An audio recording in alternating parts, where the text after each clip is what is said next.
통일 번영을 여는 북한 전문 통신 NK투데이 공식 팟캐스트 스케치북 43회 방송을 시작합니다.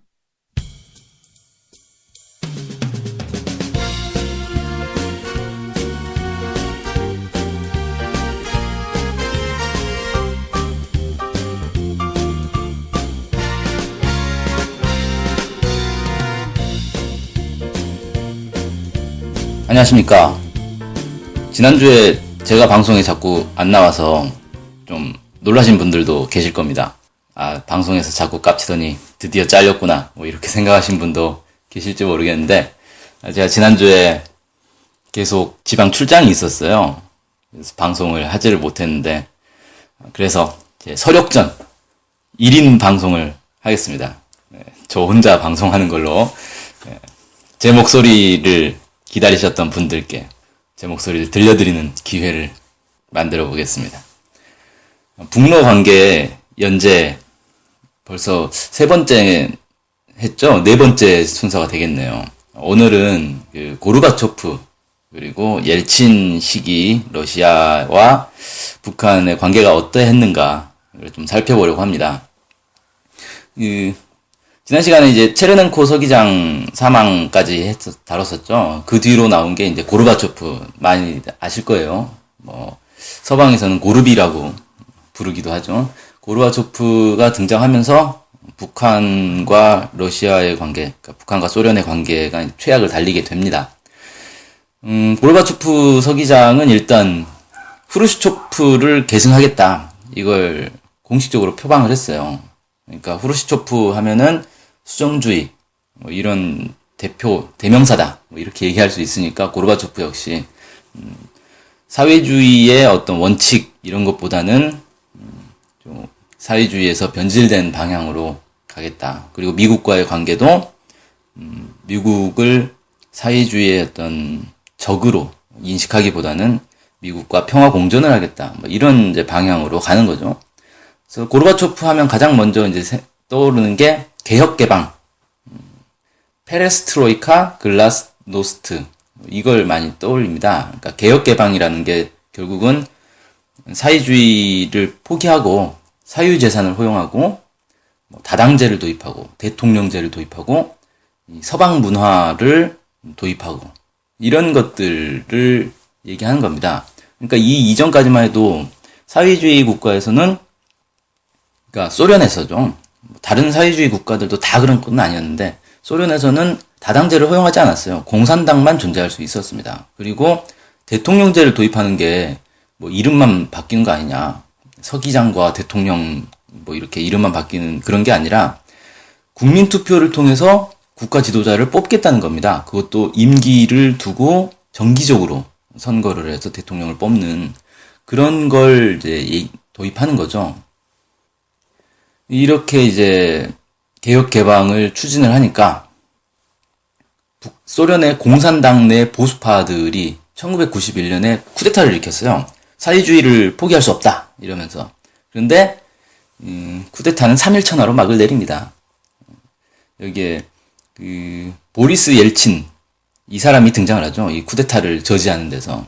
유명한 일화가 있습니다. 이 쿠데타군 탱크 위에 올라가가지고 이러면 안 된다, 이렇게 해가지고 막아내죠. 이게 이제 언론에 나오면서 옐친이 아주 인기를 얻게 되는데, 그러면서 이 보리스 옐친에게 사실상 고르바초프가 권력을 내주게 되는 겁니다. 그러니까 고르바초프의 권한은 이제 거의 없어지고 옐친이 사실상 소련을 장악하는 그런 과정이 되어버렸죠, 이 쿠데타가. 어쨌든 이 옐친은 급진파로 좀 분류를 하는데, 여기서 말하는 급진파는 뭐냐면은 빨리 자본주의화해야 한다. 지금 고르바초프가 개혁 개방을 하는데 너무 느리다, 속도를 더 내자, 이렇게 이제 얘기를 하는 겁니다. 그래서 보리스 옐친 주도로 해서 1991년 12월에 벨리베자 조약이라는 게 통과가 돼요. 이 벨리베자 조약은 뭐냐면 소련을 해체하는 겁니다. 소련에 속해 있던 이 연방들이 다 독립국가로 분리가 되는 게 바로 벨리베자 조약이죠. 그래서 소련은 역사에서 이제 사라지게 되는 거죠.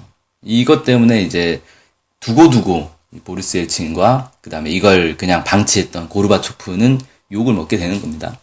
자, 어쨌든 소련이 사회주의를 포기하니까 그 주변에 있던 동구권 나라들도 도미노처럼 우르르 사회주의에서 이제 이탈하게 됩니다. 다 무너졌죠.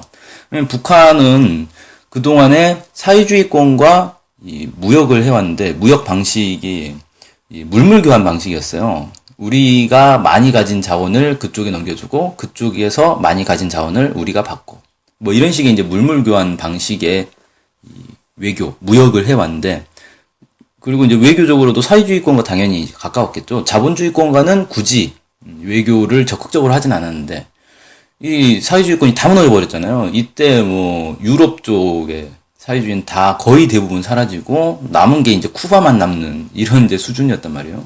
그리고 이제 중국, 베트남 뭐 이런 나라들도 있는데 여기도 대다수 이제 경제 노선을 자본주의화로, 그러니까 사실 소련과 거의 비슷한, 이름은 사회주의를 걸고 있지만 그 소련과 거의 비슷한 개혁 개방 노선을 밟고 있었단 말이죠. 그러니 북한이 외교적으로도 경제적으로도 완전히 고립되는 큰 타격을 입게 됩니다. 그리고 냉전이 해체되니까 그 이전에는 냉전이라는 게 소련과 미국의 이 1대1, 미국 중심의 국가들, 소련 중심의 국가들이 대결을 하고 있는 거였는데 한쪽이 없어져 버린 거 아닙니까? 소련이 사라지고 소련 중심에 있던 이 사회주의 나라들도 다 사라져 버렸기 때문에 냉전이 해체된 거예요. 냉전이 해체되면서 그러면 이제 유일하게 미국을 중심으로 한 나라들만 남게 된 거죠. 그래서 세계가 미국 중심으로 자본주의 체제로 급격히 이제 정리되죠. 그러면서 이 견제 세력이 없어지니까 자본주의가 더 이제 극단화됩니다. 그게 그렇게 해서 등장한 게 이제 신자유주의다 이렇게 얘기할 수 있죠. 냉전 해체가 신자유주의가 퍼져나가는데 큰 영향을 주게 됩니다. 자, 어쨌든 북한은 완전히 이제 고립이 되죠. 그때 당시에 북한 여전히 미국과 대립하고 있었는데 냉전이 사라지고 미국과 대립한 나라가 이제 거의 안 남게 된 거예요. 북한이 고립무원에 빠지게 됐고, 어쨌든 소련이 그 고르바초프가 등장해서 북러 관계가 바로 깨진 건 아니고, 그래도 처음에는 좀 서로 봐야 될 거 아닙니까? 정찰을 해야 되겠죠. 1986년 10월에 김일성 주석이 소련을 방문합니다. 고르바초프 서기장의 초청으로 방문을 했는데, 그때 고르바초프는 경제 군사 원조도 재확인하고 체르넨코 서기장이 약속한 무기 지원, 이것보다 더 좋은 무기를 주겠다, 이런 얘기도 하고, 그때 또 이제 논란이 된 게 한국과 관계 문제가 있었어요. 이 사회주의권 국가들이 한국을 이제 인정하지 않고 수교도 맺지 않고 이러면서 대치하고 있었는데 한국과 관계도 맺지 않겠다, 이렇게 이제 얘기를 합니다. 북한한테 온갖 약속을 해준 거죠. 그런데 사실은 이미 소련이 1984년부터, 그러니까 고르바초프 등장하기 전부터 한국과 비공식적인 교류를 개시하고 있었어요. 왜 이렇게 되냐면, 그때 이미 분위기가 소련은 내리막길을 걷고 있었고, 소련 내에 이 개혁 개방을 요구하는 목소리가 계속 올라가고 있었고, 한국은 상당한 이제 국제적 위상이 계속 올라가고 있는 시점이었기 때문에 한국을 통해서 미국과 어떤 관계를 개선해보자, 이런 움직임들이 있었던 거죠. 특히 이제 1985년에 공산당 중앙위원회가 한소 관계를 대폭 격상시켜야 된다, 이런 결의안을 채택하게 됩니다. 그리고 88년 서울올림픽이 있었죠. 88 서울올림픽을 참가하느냐 마느냐 가지고 논란이 좀 있었는데 소련이 여기 참가하기로 해요. 그 전에 북한한테는 서울올림픽은 참가하지 않겠다, 이렇게 얘기를 해놓고 비밀리에 참가를 추진을 하고 있었던 거죠. 이렇게 소련이 서울올림픽을 참가하겠다라고 기습 발표를 해버리니까 북한은 소련을 믿을 수 없다, 이렇게 분위기가 됐겠죠. 자, 그 뒤로 1990년 6월에 샌프란시스코에서 노태우 대통령과 고르바초프가 정상회담을 합니다. 한국과 소련의 첫 정상회담이었죠. 북한 소련 관계는 이제 치명타가 됐겠죠, 이게. 북한에서는 야, 소련이 한국을 승인하면 이게 북한도 승인하고 한국도 승인하고, 그럼 한반도에 두 개의 국가를 승인하게 되는 거니까 분단이 용과되는 것 아니냐, 이건 분단을 고착화시키는 분열 행각이다, 이렇게 판단을 하게 된 거죠. 어쨌든 이 91년도에 북한과 소련이 통상 및 경제 협력에 관한 협정을 체결하게 되는데 여기서 이제 소련과 북한의 관계는 더 이상 과거의 이 동맹국, 같은 사회주의 국가로서의 어떤 특혜 이런 것들이 다 사라지게 됩니다. 그냥 보통 국가, 자본주의 국가와 북한과의 관계와 똑같아져 버리는 거예요. 이때 소련이 요구했던 게 양국 무역을 예전처럼 물물교환 이런 식으로 하지 않고 국제 가격에 따라서 거래를 하고 달러로 결제를 해라. 이렇게 얘기를 해요. 그러면서 이제 소련이 북한에 판매하던 석유 가격이 2배로 올라갑니다. 그리고 당장 달러가 있어야 이 석유를 살 수 있게 되는 거예요, 또. 그러니까 북한 입장에서는 치명타를 입게 된 거죠. 석유 수입이 일단 거의 어려워지는 상황이 됐어요. 그 다음에 그 이전에 이제 계속 지원했던 원자력 기술 고문단도 철수해버리고 미그 29를 제공을 하고 있었는데 이 첨단 무기 부품 공급 그리고 기술 이전 이런 것 다 중지해버립니다. 그러니까 북한 소련 관계는 이제 거의 회복 불가능한 상황으로 가게 됐다. 뭐 이렇게 볼 수 있겠죠. 이때 당시에 북한의 판단은 고르바초프가 미국에게 팔려나간다. 그리고 혼자 팔리는 게 아니라 소련 공산당 그리고 소련 전체가 다 팔려나가고 있다. 이렇게 이제 비판을 했어요. 그래서 더 이상 소련은 안 되겠다. 소련 망했다. 뭐 이런 이제 판단을 하게 된 거죠. 세월이 흘러서 이제 2000년대가 되면서 고르바초프 자신도 인정을 했어요, 이 부분은. 자신의 개혁개방 정책이 너무 성급했다. 심지어는, 자신의 이 개혁개방 정책, 이 부분이 미국에게 속은 것이다. 뭐 이런 식의 이제 발언들을 합니다. 근데 이미 늦었죠.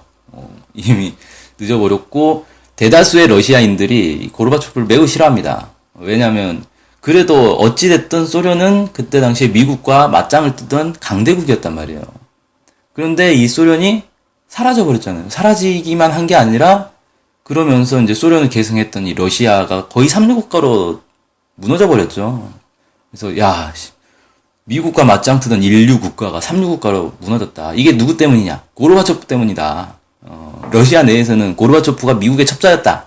미국 스파이였다. 이런 주장까지 나올 정도였고요. 이 고르바초프가 정신 못 차리고 또 1996년에 러시아 대선에 출마를 했어요.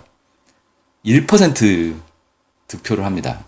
그 정도로 러시아 국민들이 고르바초프를 싫어했게 된 거죠. 자, 어쨌든 러시아가 사라졌습니다. 1991년 12월에 소련이 사라진 거죠.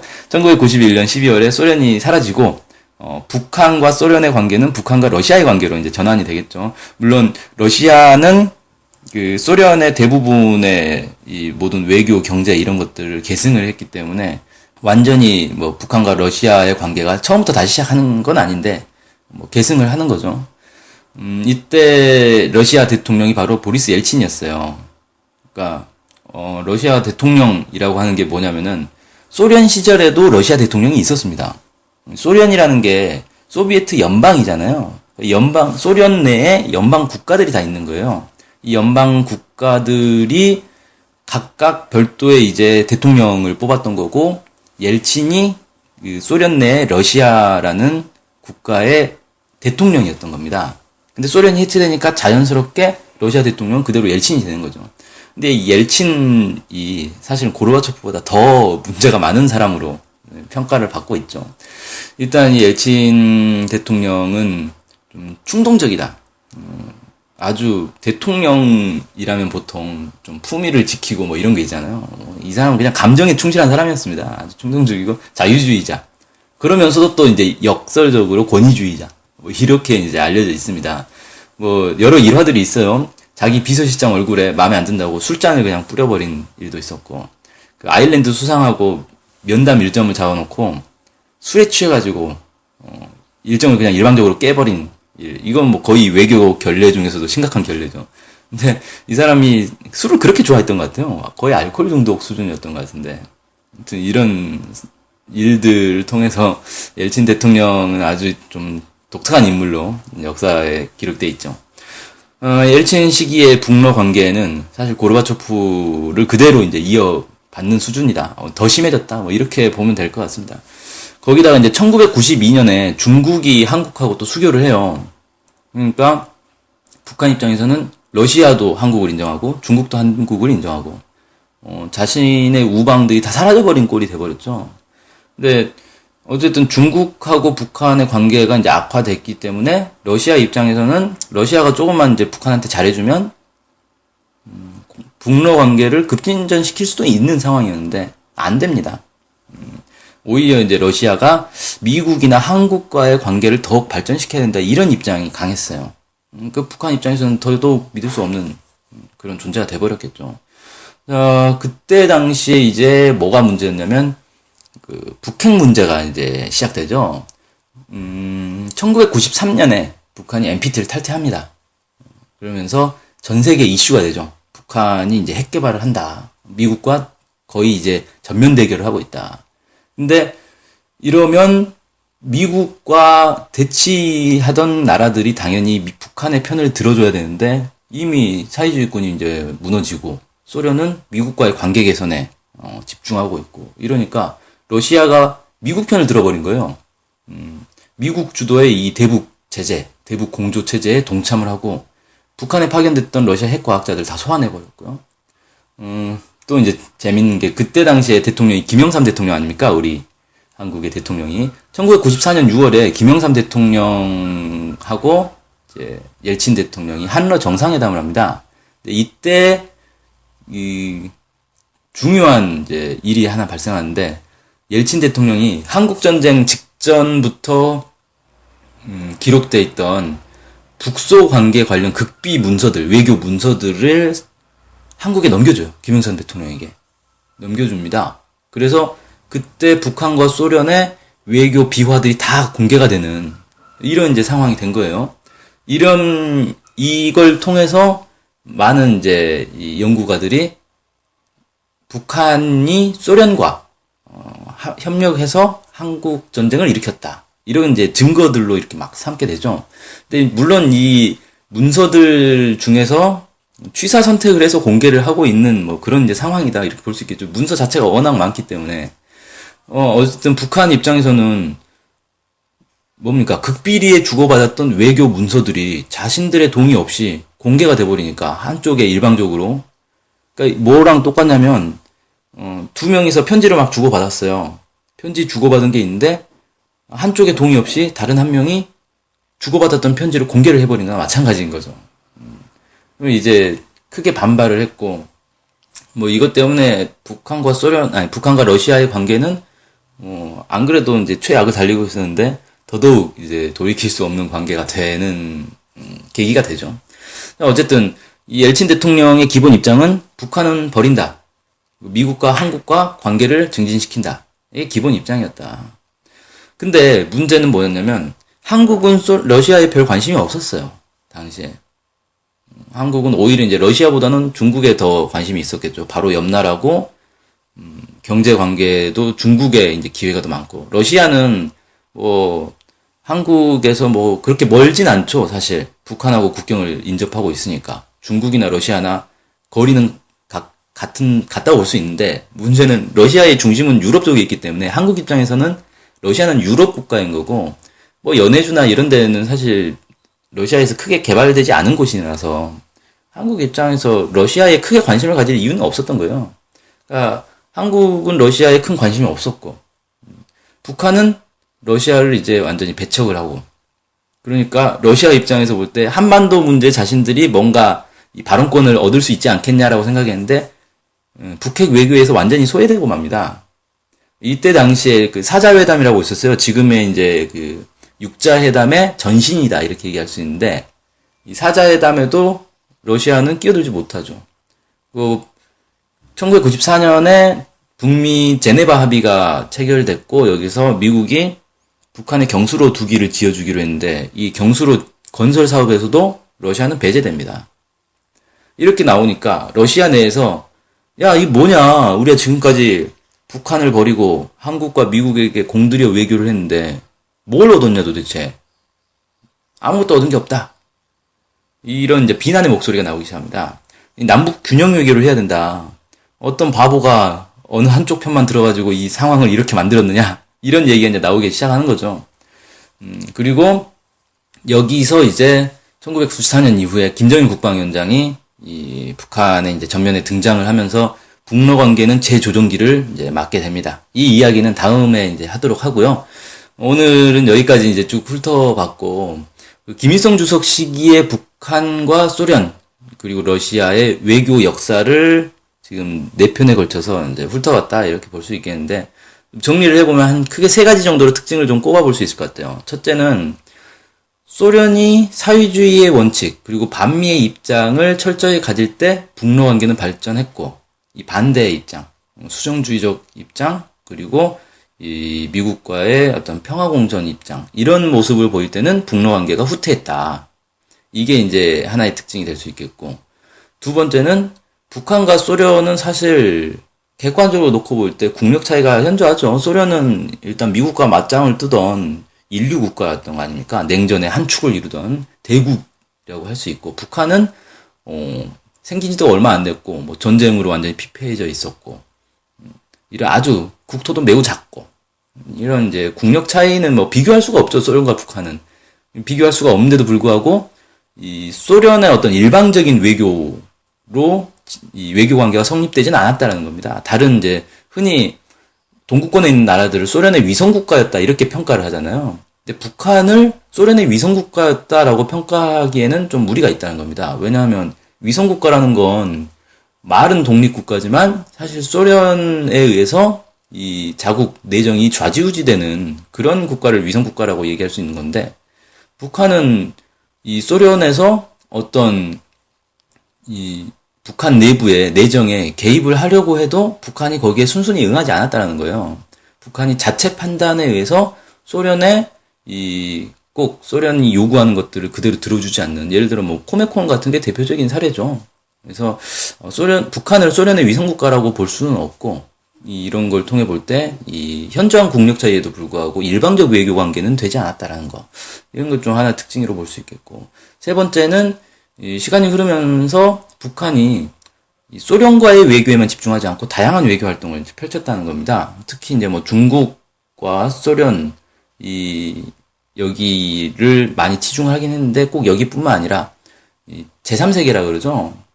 비동맹 국가들과의 외교 관계, 여기에도 상당한 치중을 했고, 자본주의 국가들하고도 사실 이제 외교 관계를 계속 개척을 해 나가고 있었고, 뭐 이런 이제 특징들이 있다. 뭐 이렇게 좀 정리를 할 수 있겠네요. 자, 오늘까지 해서 북한과 소련의 외교사를 이제 다 정리를 해봤습니다. 다음 시간에는 이 김정일 국방위원장 등장 이후에 북러 관계가 어떻게 진행됐는가, 이 얘기를 좀 해보도록 하겠습니다. 네, 오늘 방송 여기서 마치도록 하고요. 혼자 독주하는 방송이었는데 어땠나 모르겠네요. 반응이 괜찮으면 계속 해보고, 반응이 영 아니다 싶으면 다시 옛날식 방송을 해야 되겠네요. 네, 그럼 이것으로 방송 마치겠습니다. 감사합니다.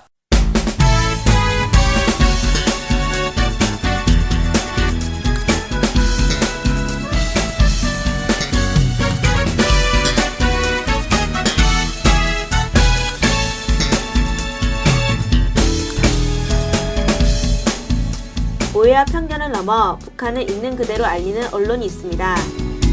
통일 번영을 여는 북한 전문통신 NK투데이, 언론합동조합 NK투데이의 조합원이 되어 힘을 실어주세요. 조합원이 되시면 각종 혜택을 받을 수 있습니다. 조합원 가입 문의는 홈페이지 nktoday.kr을 참조하시거나 이메일, 전화로 연락 주시기 바랍니다. 후원 계좌는 국민은행